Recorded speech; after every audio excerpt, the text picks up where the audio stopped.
শোকাবহ আগস্ট। ৭৫-এর এই মাসে সপরিবারে হত্যা করা হয় বঙ্গবন্ধুকে। শোককে শক্তিতে পরিণত করার শপথ।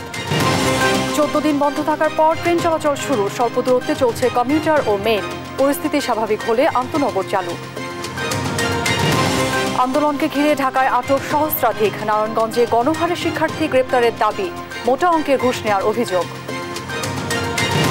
ছিটমহল বিনিময়ের নবম বর্ষপূর্তি আজ। স্বাস্থ্য, শিক্ষা ও যোগাযোগের উন্নয়নে বদলেছে জীবনমান। দিনভর নানা আয়োজন। এবং হামাস নেতা হানিয়া হত্যায় ইসরায়েলে হামলার নির্দেশ খামেনির। আঘাত এলে দেওয়া হবে কড়া জবাব, নেতানিয়াহুর হুঁশিয়ারি।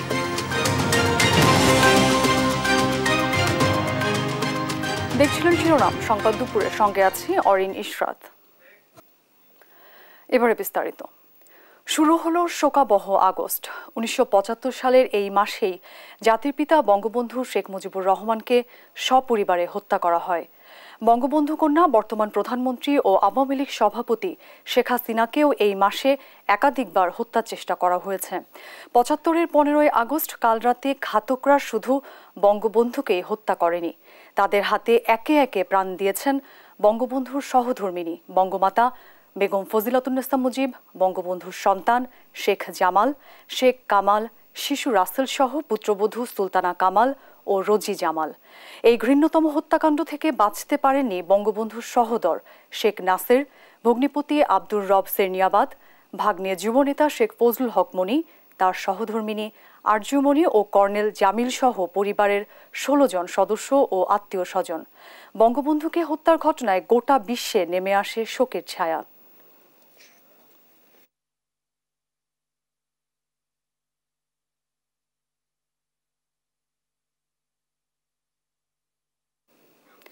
শোকাবহ আগস্টের প্রথম প্রহরে ধানমন্ডির ৩২ নম্বরে মোমবাতি জ্বালিয়ে স্মরণ করে বঙ্গবন্ধু পরিষদ। এ সময় বঙ্গবন্ধু হত্যাকারীদের বিচার চাইলেন তারা। বুধবার রাতে প্রথম প্রহরে মোমবাতি জ্বালিয়ে শ্রদ্ধা জানাতে এসে বঙ্গবন্ধু পরিষদের কেন্দ্রীয় ও মহানগরের নেতাকর্মীরা এমন দাবি করেন। মোমবাতি প্রজ্বলন করে ১ মিনিট নীরবতা পালন করে শ্রদ্ধা জানান বঙ্গবন্ধু ও তার পরিবারের শহীদদের প্রতি। এ সময় বঙ্গবন্ধু পরিষদের নেতারা মাসব্যাপী শ্রদ্ধা ও ভাবগাম্ভীর্যের মধ্য দিয়ে আওয়ামী লীগ ও এর সংগঠনের নেতাকর্মীরা নানা কর্মসূচি পালন করবে বলেও জানান। আমরা চাই যে আগামী দিনে যে সমস্ত হত্যাকারীরা এখনও যাদের মৃত্যুদণ্ড হয়েছে, কার্যকর হয়নি, দেশের বাইরে অবস্থান করছে, আমাদের বঙ্গবন্ধু পরিষদের থেকে দাবি থাকবে তাদেরকে দেশে ফিরিয়ে এনে তাদের হত্যার যে রায় সেটা যেন কার্যকর করা হয়। দেশবাসীকে সহ নতুন প্রজন্মকে আহ্বান জানাবো এবং মুক্তিযোদ্ধার সন্তানদেরকে আহ্বান জানাবো যে জাতির জনক আমাদেরকে একটি ভূখণ্ড, একটি পতাকা, একটি দেশ দিয়ে গেছেন। আজকে এক ধরনের নেকড়ে সবল মারার জন্য দেশটার মধ্যে হামলে পড়েছে। তাই আমি বিনীতভাবে অনুরোধ করব দেশবাসীকে সজাগ হওয়ার জন্য। ২ সপ্তাহ বন্ধ থাকার পর সীমিত পরিসরে ট্রেন চলাচল শুরু হয়েছে। সকালে কমলাপুর স্টেশন ছেড়েছে দেওয়ানগঞ্জ ও তুরাগ কমিউটার। দিনের বাকি সময়ে আরও ৩টি ট্রেন ছেড়ে যাবে। সকাল থেকে টিকিট কাউন্টারে যাত্রীদের উপস্থিতি লক্ষ্য করা গেছে। স্বস্তি প্রকাশ করেছেন যাত্রীরা। তবে স্বল্প দূরত্বে ট্রেন চালু হলেও এখনও বন্ধ আন্তনগর ট্রেন। শাহেদুজ্জামান সাকিবকে নিয়ে বিস্তারিত জানাচ্ছেন নাফিয়া ফারজানা। কোটা সংস্কার আন্দোলনের প্রভাবে ১৮ জুলাই থেকে বন্ধ হয়ে যায় দেশের সব যাত্রী ও মালবাহী ট্রেন চলাচল। এমন পরিস্থিতিতে ২ সপ্তাহ বন্ধ থাকার পর সীমিত পরিসরে ট্রেন চলাচল শুরু হয়েছে। সকালে দেওয়ানগঞ্জ কমিউটার ও Turag commuter train Kamalapur rail station থেকে ছেড়ে যায়। এদিকে ট্রেন চলাচল শুরু হওয়ায় সকাল থেকে টিকিট কাউন্টারগুলোতে যাত্রীদের উপস্থিতি লক্ষ্য করা গেছে। ট্রেন চলাচল শুরু হওয়ায় স্বস্তির কথা জানান যাত্রীরা। ট্রেনের চালু হওয়াতে আমাদের অনেক সুবিধা হচ্ছে। আর যদি ট্রেন না চালু হতো আমাদের টাকাও লাগতো বেশি, সময়ও লাগতো বেশি, তারপরে কষ্ট হতো। আমাদের সাধারণ জনগণের অনেক কষ্ট হয়েছে। যে টাকাতে আমরা যাইতাম ওই টাকাতে আমরা যাইতে পারিনি। এখন মনে করেন ট্রেনটা চালু হয়েছে, এটা আমাদের জন্য অনেক ভালো, দেশের জন্য ভালো। যাত্রী নিরাপত্তায় বাড়তি ব্যবস্থা নেওয়া হয়েছে বলে জানান কমলাপুর রেলওয়ে স্টেশন মাস্টার। ছেড়ে যাওয়া ট্রেনগুলোয় যাত্রীরা স্বাচ্ছন্দ্যে ভ্রমণ করেছে বলেও জানান তিনি। 14 দিন পর আর কি আজকে ঢাকা থেকে বহির্গামী বিভিন্ন রুটে কর্তৃপক্ষের নির্দেশেই আপনার ওই ট্রেন চলাচল শুরু হয়েছে। যাত্রার বিষয়ে কোনো বাধা ছিল না, কোনো সংশয় ছিল না। যাত্রীরা বেশ আনন্দের সহিত ভ্রমণ করেছে। যাত্রী নিরাপত্তায় কোনো বিঘ্নতা মানে চলাচলে কোনো বিঘ্নতা নাই। আমাদের কাছে দৃশ্যমান কোনো কিছুই পরিলক্ষিত হয়নি। স্বল্প দূরত্বে ট্রেন চালু হলেও এখনো বন্ধ রয়েছে আন্তনগর ট্রেন। পরিস্থিতি স্বাভাবিক হলে আগামী সপ্তাহ থেকে শুরু হবে চলাচল। নাফিয়া ফারজানা, দেশ টিভি, ঢাকা। চলমান কোটা সংস্কার আন্দোলনে পুলিশের গুলিতে নিহত, আহত ও নির্যাতিতদের স্মরণে আজ সারা দেশে রিমেম্বারিং দ্য হিরোজ কর্মসূচি পালন করবে বৈষম্য বিরোধী ছাত্র আন্দোলন। গতকাল সন্ধ্যায় গণমাধ্যমে পাঠানো সংবাদ বিজ্ঞপ্তিতে এ তথ্য জানিয়েছেন বৈষম্য বিরোধী ছাত্র আন্দোলনের সহ সমন্বয়ক রিফাত রশিদ। বিজ্ঞপ্তিতে সারা দেশে শিক্ষার্থী শিক্ষকদের ওপর হামলার প্রতিবাদ, জাতিসংঘের কাছে সব ঘটনার সুষ্ঠু তদন্ত ও বিচারের দাবিতে এবং ছাত্র সমাজের 9 দফা দাবি আদায়ের লক্ষ্যে এ কর্মসূচির কথা বলা হয়। এছাড়া শিক্ষার্থী, শিক্ষক, অভিভাবক, বুদ্ধিজীবী, পেশাজীবী, শ্রমজীবী ও ব্যবসায়ী সহ সব শ্রেণী পেশার মানুষের প্রতি বৈষম্য বিরোধী ছাত্র আন্দোলনের নতুন কর্মসূচি পালনে সর্বাত্মক অংশগ্রহণের জন্য বিশেষভাবে অনুরোধ জানানো হয়। এর আগে গতকাল বুধবার দেশব্যাপী মার্চ ফর জাস্টিস কর্মসূচি পালন করেন আন্দোলনকারীরা।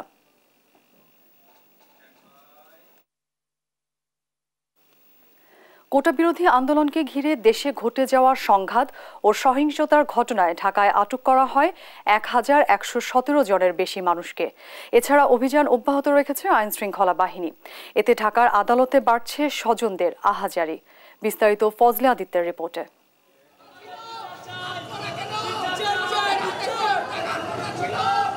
কোটা আন্দোলন ঘিরে সহিংসতায় জড়িত সন্দেহে আটক ব্যক্তিদের দলে দলে আনা হচ্ছে আদালতে, যাদের মধ্যে শিক্ষার্থী সহ রয়েছে নানা শ্রেণী পেশার মানুষ। আটক বাবাকে এভাবে জড়িয়ে ধরে কাঁদছে মেয়ে ইলমা।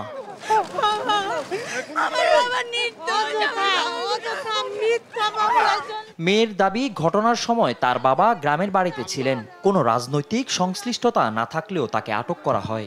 লঞ্চ বন্ধ ছিল, আমরা দেশে আটকা পড়ছি, আসতে পারি নাই। বিএনপি কর্মী হিসেবে ছাত্রছাত্রীদের সাথে আন্দোলন করছে, এটা মিথ্যা।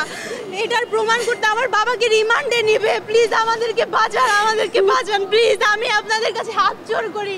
শেরেবাংলা কলেজের প্রথম বর্ষের শিক্ষার্থী শেখ ফরিদের মায়ের কান্নায় ভারী হয়ে ওঠে আদালত প্রাঙ্গণ। তার দাবি, যাত্রাবাড়ি এলাকায় সহিংসতার ঘটনায় ফরিদকে গ্রেপ্তার করা হয়েছে। শুধু ফরিদই নয়, আদালতে হাজির করা বেশিরভাগই সাম্প্রতিক সহিংসতায় করা মামলার আসামি। আমার স্বামী রিক্সা চালায়, আমি বাসায় কাজ করি। তৃতীয়ত আমার পোলাডারে কষ্ট করে শেরেবাংলা স্কুলে ভর্তি করাইছি। এখন কইছি বাবা একাতে তো চলে না, তুই একটু কর্ম কর। কুরিয়ান সার্ভিসে অফিস তো বন্ধ দেয় না। এখন স্যার ফোন দিছিল, ফোন দিতে বলছে যে তোমরা অফিস করো আর না করো, ফিঙ্গার তো দিয়ে যাইতে হবে। আর হচ্ছে যেটুকু কাজ আছে কাজগুলো তো সম্পূর্ণ করে যেতে হবে। তো ওই দিনও ভাইয়া অফিসের উদ্দেশ্যে রওনা হয়েছে। ধরতে ভাইয়ার ফোন সার্চ করাতে কিছু পায় নাই। যে উপর থেকে যে ভিডিও করার মিছিল যে যাচ্ছে, মিছিলে 2টা ভিডিও পাইছে। পুলিশ আমাদের নিজেই বলছে এই কথা। তো ওইটার উপর ভিত্তি করে ভাইয়াকে ওইখানে রেখে দিছে। শেখ ফরিদ, তার বাবা রিক্সা চালক। আমি তার কাছ থেকে কোনো টাকা পয়সাও নেই মানবিক গুণ বিবেচনা করে এই শেখ একজন ছাত্রের জন্য আমি। তবে পাবলিক প্রসিকিউটর আব্দুল্লাহ আবুর দাবি, যাদের গ্রেপ্তার করা হয়েছে তাদের বিরুদ্ধে সুনির্দিষ্ট অভিযোগ আছে। কারণ এখানে যাদের গ্রেপ্তার করছে তাদের তথ্যপত্রের মাধ্যমে, কারণ মামলাগুলো তদন্তাধীন আছে, তদন্ত চলছে, তাদের তথ্যপত্রের মাধ্যমে এবং ভিডিও ফুটেজের মাধ্যমে এবং এর খোঁজ খবর নিয়েই কিন্তু সম্পৃক্ততা পেয়েছে বলেই তাদেরকে গ্রেপ্তার করছে। নিরপরাধ কাউকে আটক করা হলে আইনি প্রক্রিয়ায় জামিনে বের হয়ে আসবেন বলেও জানান তিনি। ফজলে আদিত্য, দেশ টিভি, ঢাকা। নাশকতার মামলায় নারায়ণগঞ্জে পুলিশের অভিযানে গণহারে শিক্ষার্থী সহ নিরীহ মানুষকে হয়রানি ও গ্রেফতারের অভিযোগ উঠেছে। আটকের পর মোটা অঙ্কের ঘুষ নেওয়ার অভিযোগ রয়েছে ডিবি পুলিশের বিরুদ্ধে। যদিও পুলিশ বলছে আটক করা হলেও যাচাই বাছাই শেষে ছেড়ে দেওয়া হচ্ছে নিরপরাধীদের। সহকর্মী বিল্লাল হোসাইনের পাঠানো তথ্যচিত্রে টুম্পা আফরোজের ডেস্ক রিপোর্ট।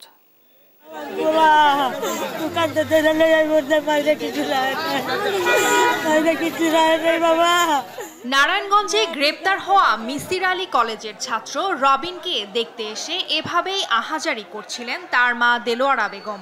বিনা কারণে তার ছেলেকে ডিবি পুলিশ ধরে নিয়ে গেছে বলে বারবার দাবি করছিলেন তিনি। তার মতো গ্রেপ্তার হওয়া আরেক এইচএসসি পরীক্ষার্থী আবু রায়হান এখনো কারাগারে বন্দী। অকারণে গ্রেপ্তার করা হয়েছে দাবি স্বজনদের। তাদের মতো এমন অনেকের স্বজনরা এখন ঘুরছেন আদালত চত্বরে, জানাচ্ছেন অসহায়ত্বের কথা।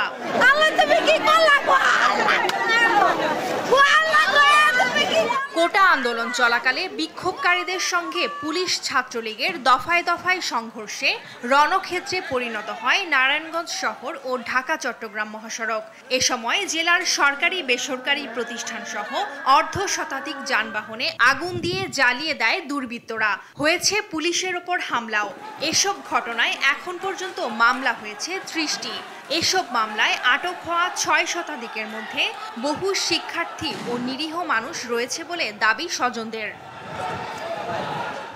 গ্রেপ্তারের পর মুক্তিপণ হিসেবে জেলা গোয়েন্দা পুলিশের কতিপয় সদস্যরা মোটা অঙ্কের টাকা দাবি করেছে বলে অভিযোগ অনেকের। এমনকি পূর্ব বিরোধের জেরে স্থানীয় নেতারা অনেককে মামলায় ফাঁসিয়ে দিচ্ছে বলেও দাবি তাদের। প্রচুর মারছে আমার ছেলে, কয় ছুটাইতে গেলে 1-1.5 লাখ টাকা লাগবো, তো আমরা গরিব মানুষ দিমু কইতে 1-1.5 লাখ টাকা।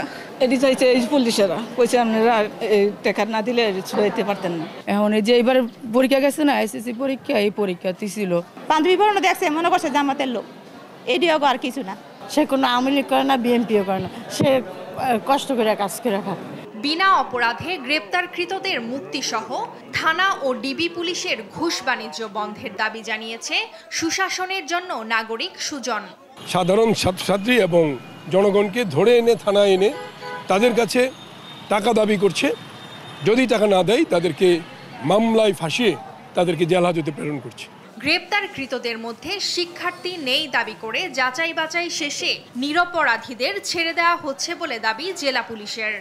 বিভিন্ন তথ্যাদি এবং প্রমাণাদির ভিত্তিতেই তাদেরকে গ্রেপ্তার করা হচ্ছে। এখন পর্যন্ত কিন্তু কোনো বিশ্ববিদ্যালয় বা কোনো কলেজের ছাত্রের কোনো তথ্য আমরা পাইনি। অভিযানের নামে স্থানীয়দের হয়রানি না করার অনুরোধ এলাকাবাসীর। নিউজ ডেস্ক, দেশ টিভি। কোটা আন্দোলন ঘিরে উদ্ভূত পরিস্থিতিতে 11 আগস্ট থেকে নতুন সময়সূচিতে এইচএসসি ও সমমানের পরীক্ষা নেওয়া হবে। এর আগ পর্যন্ত সব পরীক্ষা স্থগিত করা হয়েছে। ঢাকা শিক্ষা বোর্ডের চেয়ারম্যান অধ্যাপক তপন কুমার সরকার এ তথ্য নিশ্চিত করেন। এর আগে কয়েক দফায় এইচএসসি ও সমমানের পরীক্ষা স্থগিত করা হয়েছিল। প্রথম গত 18 জুলাইয়ের পরীক্ষা স্থগিত করা হয়। তারপর একসঙ্গে 21, 23 ও 25 জুলাইয়ের সব শিক্ষা বোর্ডের এইচএসসি ও সমমানের পরীক্ষা স্থগিত করা হয়। এরপর আরেক দফা 28 জুলাই থেকে 1 আগস্ট পর্যন্ত পরীক্ষা স্থগিত করা হয়।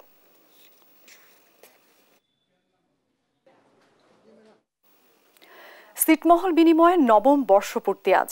দীর্ঘ 68 বছর বন্দি জীবন কাটিয়ে 2015 সালের 31 জুলাই মধ্যরাতে স্বাধীন বাংলাদেশের নাগরিক হিসেবে স্বীকৃতি পায় 111টি ছিটমহলের 41,000 নাগরিক। ছিটমহল বিলুপ্ত হবার এই 9 বছরে এসব এলাকায় সরকারের উন্নয়ন কর্মকাণ্ড অব্যাহত থাকায় পাল্টে গেছে তাদের জীবনমান। তাই বিশেষ এই দিনটি ঘিরে প্রতি বছর নানা কর্মসূচি পালন করে আসছেন তারা। সহকর্মীদের পাঠানো তথ্যচিত্রে টুম্পা ফ্রোজের ডেস্ক রিপোর্ট। প্রায় 7 দশক পর মুক্তি। 2015 সালে ছিটমহল বিলুপ্তির মাধ্যমে যেন নতুন করে মুক্তির স্বাদ পেয়েছেন 41,000 মানুষ। গেল 9 বছরে যোগাযোগ, স্বাস্থ্য, শিক্ষা, চাকরি সহ অন্যান্য মৌলিক অধিকারে স্বাবলম্বী হয়ে উঠছেন তারা। পাকা সড়ক, কমিউনিটি ক্লিনিক, ই সেন্টার, বিদ্যুৎ, মসজিদ, মন্দির সবই শোভা পাচ্ছে কুড়িগ্রামের ছিটমহল মুক্ত এলাকায়। আধুনিক সুবিধায় চাষাবাদ হচ্ছে ফসলি জমি। বিলুপ্ত সিটবাসীরা জানান তাদের ভারতের নাগরিকত্ব থাকলেও যেতে পারতেন না নিজ দেশে, আবার মিলত না বাংলাদেশের কোনো সুবিধাও। 9 বছর ধরে সরকারি চাকরি সহ সব সুবিধা ভোগ করতে পেরে সন্তুষ্ট তারা। আমার স্ত্রী হার্ট স্ট্রোক করলেন এখানে, রাতের অন্ধকারে কলা গাছ কেটে ভুড়া তৈরি করে তাকে দিয়ে পার করে হাসপাতালে নিয়ে গেছে, রাস্তায় সে মারা গেলেন, চিকিৎসা শেষ পালেন না। এখন চারিদিকে রাস্তাঘাট, স্কুল কলেজ, ব্রিজ। আগে যখন জমি চাষ করতাম, আবাদ করতাম, তেল সার সুযোগ মতো পাইতাম না, চুরি করে আনা রাখতো, মানুষে অনেক হয়রানি হতে রাখতো। এখন আমরা কারেন্ট পাচ্ছি। প্রতি বছরের ন্যায় এবারও নানা কর্মসূচি পালনের কথা জানান সিট বিনিময় সমন্বয় কমিটির নেতারা। 68 বছরের বন্দি দশা জীবন থেকে মুক্তি পেয়েছি আন্দোলন, লড়াই, সংগ্রাম করে। এবারও আমরা স্বাধীনতা দিবস ব্যাপক হারে পালন করব। আমরা একটা প্রস্তুতি নিয়েছি। তাদের ভাগ্য বদলাতে নানা উন্নয়ন কার্যক্রম বাস্তবায়ন করা হয়েছে। প্রায় 30 কিলোমিটার পাকা রাস্তা হয়েছে, এছাড়াও ব্রিজ, কালভার্ট নির্মিত হয়েছে এবং প্রাইমারি স্কুল রয়েছে এখানে 3টি, মাদ্রাসা রয়েছে 1টি, হাই স্কুল রয়েছে 2টি এবং কলেজ রয়েছে 1টি। লালমনিরহাটে বিলুপ্ত ছিটমহলগুলোর মান উন্নয়নে নির্মাণ করা হয় রাস্তাঘাট, শিক্ষা প্রতিষ্ঠান ও ধর্মীয় প্রতিষ্ঠান। ঘরে ঘরে দেয়া হয় বিদ্যুৎ সুবিধা। কৃষি উন্নয়নেও নেওয়া হয় নানা উদ্যোগ। এখন ছেলেমেয়েরা লেখাপড়া করে, অনেকে অনেক জায়গায় ভালো ভালো পোস্টে চাকরি করে। স্কুলগুলো যদি গভর্নমেন্ট করা হয় হয়তো এলাকার মানুষের মান উন্নয়ন হবে। একজনের জমি আরেকজনের নামে কিছু রেকর্ড হয়েছে, এটি রেকর্ড সংশোধন হলে আমি মনে করি ছিটমহলবাসী পরিপূর্ণভাবে ওরা স্বাধীনতা লাভ করবে। পিছিয়ে থাকা বিলুপ্ত ছিটমহলের বাসিন্দাদের এগিয়ে নিতে নানামুখী উদ্যোগ নেওয়া হচ্ছে বলে জানান লালমনিরহাটের জেলা প্রশাসক। ছিটমহলগুলিকে একেবারেই আধুনিক করার জন্য যে ধরনের প্রকল্প গ্রহণ করা দরকার তার যাবতীয় প্রকল্প ইতিমধ্যে সরকার গ্রহণ করেছে। আগামী দিনে এই ছিটমহলগুলি আরো উন্নত তারা জীবনযাপন করতে সক্ষম হবে। 2015 সালের 30 জুলাই মধ্যরাতে স্বাধীন বাংলাদেশের নাগরিক হিসেবে স্বীকৃতি পায় লালমনিরহাটের 59, কুড়িগ্রামের 12, নীলফামারীর 4 এবং পঞ্চগড়ের 36টি ছিটমহলের বাসিন্দা। টুম্পা আফরোজ, নিউজ ডেস্ক, দেশ টিভি। ছিটমহল বিনিময়ের নবম বর্ষপূর্তিতে নানা আয়োজন নিয়ে লালমনিরহাট থেকে বিস্তারিত জানাচ্ছেন সহকর্মী জামাল বাদশা। ছিটমহল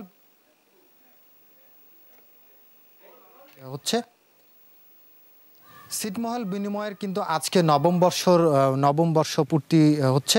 আজ 1 আগস্ট কিন্তু এই বাংলাদেশের লালমনিরহাটের 59টি সহ 4 জেলার মোট 111টি ছিটমহল বাংলাদেশ সরকার ভারত সরকারের সাথে আলোচনা করে বিনিময় করে। অর্থাৎ এই 111টি ছিটমহলের স্বাধীনতা অর্জনের কিন্তু মাত্র 9 বছর প্রতিষ্ঠিত হচ্ছে আজ। আমরা লালমনিরহাটের বাঁশপচাই ছিটমহলে রয়েছি। এই ছিটমহলে সকাল থেকে ঘুরে দেখেছি। এই স্বাধীনতা অর্জন উপলক্ষে কিন্তু এই ছিটমহলে নানা ধরনের উদ্যোগ গ্রহণ করা হয়েছে। সকালবেলায় কিন্তু এই বাঁশপচাই ছিটমহলে সাংস্কৃতিক অনুষ্ঠান হয়েছে। এছাড়া বিকালবেলা মিলাদ মাহফিল রয়েছে এবং লালমনিরহাটের পাটগ্রাম উপজেলার যে বাঁশকাটা বিলুপ্ত ছিটমহল রয়েছে সেই বাঁশকাটা ছিটমহলেও কিন্তু নানা ধরনের কর্মসূচি কিন্তু পালন করবে এই স্বাধীনতা অর্জনকারী যে বিলুপ্ত ছিটমহলের বাসিন্দা রয়েছেন তারা। একটু তথ্য দিয়ে যদি বলতে চাই যে এই লালমনিরহাটের 59টি সহ বাংলাদেশের যে 111টি ছিটমহলের প্রায় 41,000 নাগরিক রয়েছে। এই 41,000 নাগরিক কিন্তু 2015 সালের 31 আগস্ট মধ্যরাতে ছিটমহল বিনিময়ের মাধ্যমেই স্বাধীন বাংলাদেশের নাগরিক হিসেবে স্বীকৃতি পায়। অর্থাৎ পূর্ণাঙ্গ স্বাধীনতা কিন্তু তারা 1 আগস্ট 2015 সালে অর্জন করে। এই সাবেক ছিটমহল যে রয়েছে অর্থাৎ বিলুপ্ত ছিটমহল, সেই বিলুপ্ত ছিটমহল যারা কাজ করেছে অর্থাৎ সাবেক ছিটমহলের বিনিময় নেতাদের সাথে আমরা কথা বলেছি। সাবেক ছিটমহল বিনিময়ে যে নেতারা রয়েছেন তারা আমাদেরকে যেটি জানিয়েছেন যে স্বাধীনতার মাত্র 9 বছরে সরকার কিন্তু এই এলাকাগুলোতে অর্থাৎ 111টি ছিটমহলে প্রায় 200 কোটি টাকা খরচ করে অবকাঠামোগত উন্নয়ন থেকে শুরু করে সার্বিক যে উন্নয়ন সেটি আসলে করেছে। তবে ছিটমহলবাসীর অনেকেই কিন্তু জানিয়েছেন যে ছিটমহলগুলোর স্বাধীনতার মাত্র 9 বছর হলো, এ পর্যন্ত কিন্তু আসলে কর্মক্ষেত্র অর্থাৎ কর্মমুখী প্রতিষ্ঠানের সংখ্যা অনেকটাই কম। এই কর্মমুখী প্রতিষ্ঠান যাতে সরকারের পক্ষ থেকে গ্রহণ করা হয় তাহলে কিন্তু বেকারত্বের যে সমস্যাগুলো রয়েছে সেই বেকারত্বের সমস্যাগুলো দূর হবে। এছাড়া কিন্তু আরও একটি দাবি কিন্তু এই ছিটমহল বাসিন্দারা জানিয়েছেন, সেটি হচ্ছে এই ছিটমহল বাসিন্দাগুলোর কিন্তু আসলে চিকিৎসা সেবা পেতে এখন পর্যন্ত কিন্তু জেলা শহর অথবা উপজেলা শহরে যেতে হয়। সেই ক্ষেত্রে সেবা কিন্তু পেতে সহজ হবে যদি এই বিলুপ্ত ছিটমহল এলাকাগুলোতে স্বাস্থ্যকেন্দ্র নির্মাণ করে দেওয়া হয় সরকারের পক্ষ থেকে। সব মিলিয়ে মাত্র 9 বছরেই কিন্তু বিলুপ্ত ছিটমহলগুলোর মানুষের জীবনমান অনেকটাই পাল্টে গিয়েছে। অর্থাৎ প্রায় সাধারণ যে অঞ্চলের বাসিন্দারা রয়েছে সেই সাধারণ অঞ্চলের বাসিন্দাদের মতোই জীবনমান কিন্তু পাল্টে গিয়েছে। এই ছিল লালমনিরহাট থেকে বিলুপ্ত ছিটমহলের স্বাধীনতার 9 বছর পূর্তি উপলক্ষে সব মিলিয়ে সর্বশেষ খবর। রাজধানীর খামারবাড়িতে কেআইবি অডিটোরিয়ামে শোকের মাস আগস্টে কৃষক লীগের আলোচনা সভা ও স্বেচ্ছায় রক্তদান কর্মসূচি অনুষ্ঠানে বক্তব্য রাখছেন প্রধানমন্ত্রী শেখ হাসিনা। আমরা সরাসরি চলে যাচ্ছি সেখানে। কারণ লাখো শহীদের রক্তের বিনিময়ে আমরা স্বাধীনতা পেয়েছি। এই শহীদের রক্তের মূল্য আমাদের দিতে হয়েছে, তাই আমরা সেই শহীদের বিচার করেছি। জাতির পিতার হত্যা আমরা বিচার করতে পেরেছি। আমার মনে হয় এর থেকে বড় পাওয়া বাঙালির জন্য আর কিছু না, যে একটা অন্যায়কে প্রশ্রয় দেওয়া হয়েছিল, আমরা সেই মানুষ যাতে ন্যায় পায় সেই ন্যায় বিচারের পথটা আমরা সহজ করে দিয়েছিলাম। বাংলাদেশ মুক্তিযুদ্ধ চলাকালীন সময় অনেক বড় বড় দেশ যারা আমাদের মুক্তিযুদ্ধ সমর্থন করেনি, বরং তারা অস্ত্র শস্ত্র অর্থ দিয়ে পাকিস্তানি হানাদার বাহিনীকে মদত দিয়েছিল। এমনকি সেই যুদ্ধ জাহাজ 7 ফ্লিট পাঠিয়েও আমাদের মুক্তিযুদ্ধকে যারা বাধা দিতে চেষ্টা করেছিল। যখন বাংলাদেশ স্বাধীন হয়ে যায় তখন তাদের বক্তব্য ছিল, এই দেশ স্বাধীন হয়ে কি হবে, এটা তো বটমলেস বাস্কেট হবে, অর্থাৎ অর্থনৈতিকভাবে এই দেশ কোনোদিনই উঠে দাঁড়াতে পারবে না। আর পাকিস্তানিদের অনেক বুদ্ধিজীবীদের কথা ছিল যে বাংলাদেশের জনসংখ্যা বেশি, সেখানে মানুষ গরিব, ওটা তো পাকিস্তানের জন্য একটা বোঝা ছিল, ওটা চলে গেছে, ভালোই হয়েছে, এখন তারা অর্থনৈতিকভাবে অনেক উন্নত হতে পারবে। এইভাবে তার ব্যঙ্গ করেছে আমাদের নিয়ে। খুব স্বাভাবিক যে এই সমস্ত কথাগুলি আমাদের জন্য অত্যন্ত অপমানজনক ছিল। আমার একটাই প্রত্যয় ছিল যে এই স্বাধীনতার সুফল বাংলার মানুষের ঘরে পৌঁছে দেওয়া এবং স্বাধীনতার চেতনায় বাংলাদেশকে গড়ে তোলা, এবং এই বাংলাদেশ আর্থ সামাজিক ভাবে যারা আমাদের সাথে ব্যঙ্গ করেছে, যারা আমাদের দেশে গণহত্যা চালিয়েছে, তাদের থেকেও আরো উন্নত বাংলাদেশ গড়ে তোলা, এটাই ছিল লক্ষ্য। আর সেই লক্ষ্যটা কিন্তু আমরা অর্জন করেছি। বাংলাদেশ আজকে বিশ্বে উন্নয়নের রোল মডেল।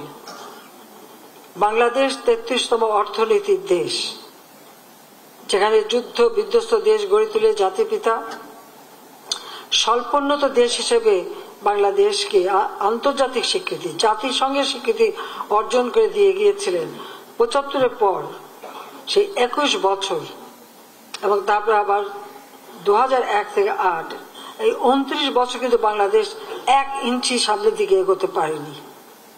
কিন্তু আওয়ামী লীগ যখন সরকারে এসেছে তখনই এই বাংলাদেশের উন্নতি হয়েছে, বাংলাদেশের মানুষের আর্থসামাজিক উন্নতি হয়েছে, দারিদ্রের হার যেখানে 41 আমরা 18 নামাতে পেরেছি, হত দরিদ্র 25 থেকে আমরা মাত্র 5 নামিয়ে এনেছি, প্রতিটি মানুষকে আমরা বিনা পয়সা ঘর করে দিচ্ছি, চিকিৎসা সেবা দোরগোড়ায় নিয়ে গেছি, শিক্ষার সুযোগ করে দিয়েছি, সাক্ষরতার হার 45 থেকে আজকে 78 উন্নীত করতে পেরেছি, মানুষের আয়ুষ্কাল বৃদ্ধি পেয়েছে, মানুষের জীবনে একটা সুখ স্বাচ্ছন্দ্য ফিরে এসেছিল, মানুষের আয় বৃদ্ধি পেয়েছে, মাথাপিছু আয় বৃদ্ধি পেয়েছে, মানুষ একটা সুন্দর উন্নত জীবনের স্বপ্ন দেখতে শুরু করেছে।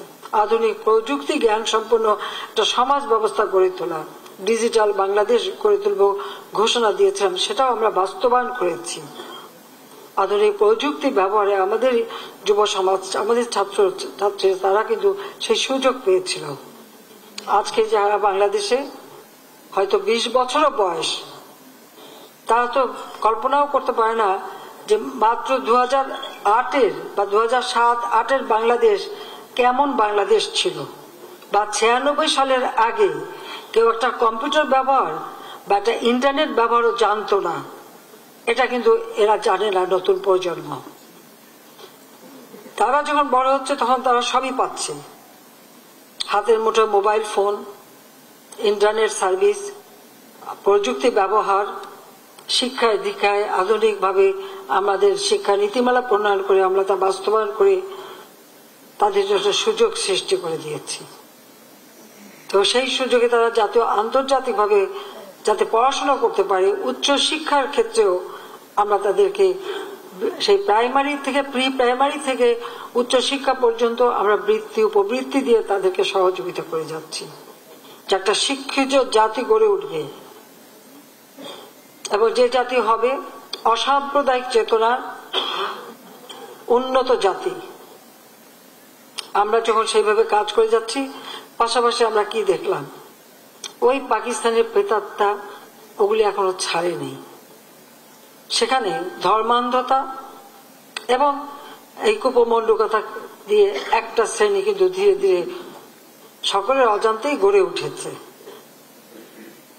যারা ওই যুদ্ধ অপরাধীদের দোসর ছিল।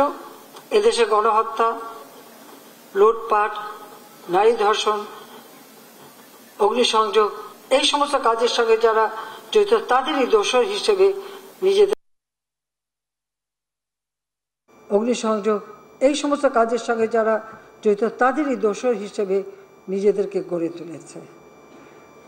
আর সেই আঘাতটা আপনারা দেখলেন এই মাত্র কিছুদিন আগে কোটা আন্দোলনের নামে যখন সব রাস্তায় বেরিয়ে এলো, আমরা তাদের বললাম কোটা আন্দোলন হয়েছিল 2018-তে, আমরা এটা মেনে নিয়ে বাতিল করে দিয়েছিলাম কোটা পদ্ধতি। কিন্তু হ্যাঁ, মুক্তিযোদ্ধার সন্তানরা মামলা করলো, সেখানে আবার আমার করা যে প্রজ্ঞাপনটা বাতিল করে দিল হাইকোর্ট, আবার কোটা ফিরে আসলো। সাথে সাথে সরকারের পক্ষ থেকে অ্যাপিলেট ডিভিশনে আপিল করা হলো। আপিল করা হলে পরে হাইকোর্টের রায়টাকে সাসপেন্ড করে দেওয়া হলো, কাজে আবার সেখানে কোটা পদ্ধতি বাতিল হয়ে গেল এবং পূর্ণাঙ্গ শুনানির তারিখও দেওয়া হলো। 5 জুন এই রায় হয়েছিল, পুরো জুন মাস চলে গেল।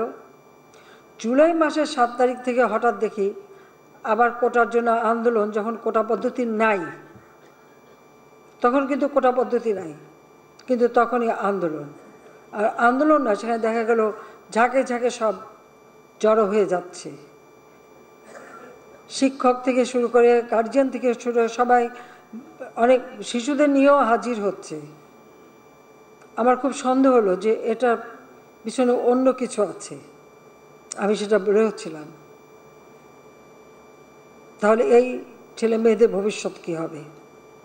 যে কোনো দুর্ঘটনা ঘটতে পারে। আপনি তাদের সাথে আলোচনা করা, এমনকি তারা মন্ত্রীদের সাথে কথা বলছে, সে ব্যবস্থাও করা, সবই করা হয়েছিল, কিন্তু তারা কোনোতে কিছুই মানবে না। হাইকোর্টের যে তারিখ, সে তারিখটা এগিয়ে নিয়ে আসা হলো। এগিয়ে নিয়ে এসে অ্যাপিলেট ডিভিশন চেম্বার জাজ থেকে রায় দেওয়া হলো। ঠিক যা চেয়েছিল তার থেকে বেশি দেওয়া হলো। তাদের এক দফা দাবি ছিল কোটা সংস্কার, সেই যে দাবি করেছে সেই দাবি সংস্কার করে দেওয়া হলো, কিন্তু সেই সংস্কার করে দেওয়ার পরেও তাদের আন্দোলন থামে না, দাবি থামে না। ঠিক এর পিছনে কি ছিল সেটা আমরা দেখলাম, যে ঠিক একে একে যেগুলি মানুষের জীবন নেওয়া এবং আন্দোলন, কোটা আন্দোলন করছে এক জায়গায়, কিন্তু চারিদিক থেকে ঢাকার সেখানে সেই জঙ্গি ঝুঁকে একদিকে হত্যাকাণ্ড চালানো, অপরদিকে যে সমস্ত প্রতিষ্ঠানগুলি মানুষের সেবা দেয়, যেমন দুর্যোগ মোকাবেলায় আমরা সব থেকে অগ্রগামী ছিলাম। আমাদের সামনে ঘূর্ণিঝড়, জলোচ্ছ্বাস যে কোনো সময় আসতে পারে, কিন্তু আমাদের ডিজিটাল পদ্ধতিতে এত চমৎকার সিস্টেম আমরা তৈরি করেছিলাম যে কোনো মুহূর্তে বাংলাদেশের যে কোনো জায়গার এই ঝড়, জলোচ্ছ্বাস, বন্যা সমস্ত খবর আমরা পেতে পারবো, তাৎক্ষণিকভাবে তাদের সহযোগিতা করতে পারবো। দর্শক, রাজধানীর খামারবাড়ি কেআইবি অডিটোরিয়ামে বক্তব্য রাখছেন প্রধানমন্ত্রী শেখ হাসিনা। আমরা সরাসরি সেখানে ছিলাম। রাজধানীর খামারবাড়িতে কেআইবি অডিটোরিয়ামে শোকের মাস আগস্টে কৃষক লীগের আলোচনা সভা ও স্বেচ্ছায় রক্তদান কর্মসূচি অনুষ্ঠানে বক্তব্য রাখছেন প্রধানমন্ত্রী শেখ হাসিনা। আমরা সরাসরি আবারও সেখানে যুক্ত হচ্ছি। এবারেও প্রায় 200-র উপর মানুষ মারা গেল।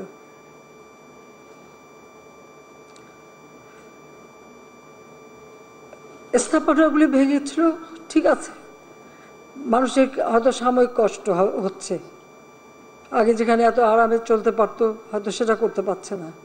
সেগুলি তো এক সময় আবার সময় লাগবে, কিন্তু এক সময় সেগুলি ঘুরে তোলা যাবে। কিন্তু যে জীবনগুলি ঝরে গেল, ছোট্ট ছোট শিশুরা গুলিবদ্ধ, এগুলিগুলি কিভাবে লাগলো? তারপরে মিথ্যাচার, দোতলা বাড়ির মধ্যে জানলার কাছে ছেলেটা তার গুলি লেগেছে, বলে হেলিকপ্টার থেকে গুলি লেগেছে। আপনারা বলেন হেলিকপ্টারের গুলি ঘরের মধ্যে ঢুকবে কিভাবে? আর সেই গুলি ঢুকে কিন্তু তা দেওয়ালে যে ফুটো করে দিয়েছে। সেখানে তদন্তের জন্য লোক গেছে, তারা দেখে তো সেখানে হেলিকপ্টার দিয়ে গুলি করলো কিভাবে? যখন পুলিশ আটকা পড়লো, যখন বিটিভিতে এখানে আগুন দিচ্ছে একটার পর একটা, আমরা হেলিকপ্টার থেকে সেখানে পানি দিয়ে আগুন নেভাবার চেষ্টা করছি, কারণ ফায়ার ব্রিগেড যেতে পারে না। আমার সব থেকে আধুনিক ফায়ার ব্রিগেডের যে গাড়িগুলি সব পুড়িয়ে দিয়েছে, মানুষগুলিকে মেরে তাড়িয়ে দিয়েছে। তখন বাধ্য হয়ে হেলিকপ্টার থেকে আমরা পানি দিয়ে সে আগুন নেভাতে চেষ্টা করলাম। সেই সময় আবার অনেক জায়গায় পুলিশ আটকা পড়লো, তার নিচে আগুন দিয়ে দিয়েছে, পুলিশ উপরে ছাদে বসে আছে, খবর দিল, আমরা হেলিকপ্টার দিয়ে তাদের উদ্ধার করলাম। শুধু পুলিশ কেন, অনেক জায়গায় বিভিন্ন বিল্ডিংয়ে যে সমস্ত কর্মকর্তারা আটকা পড়েছে, আমরা হেলিকপ্টার দিয়ে দিয়ে তাদেরকে উদ্ধার করেছি।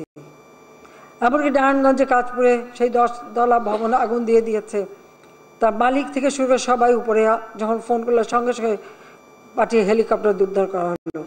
গাজীপুরের জাহাঙ্গীর, ও মিছিল আসছিল গাড়ি নিয়ে, সেখানে তাকে মারলো, তার সাথে যে সাথী তাকে তো মেরে হাসপাতাল থেকে বের করে পা বেঁধে ঝুলিয়ে গুলি করলো।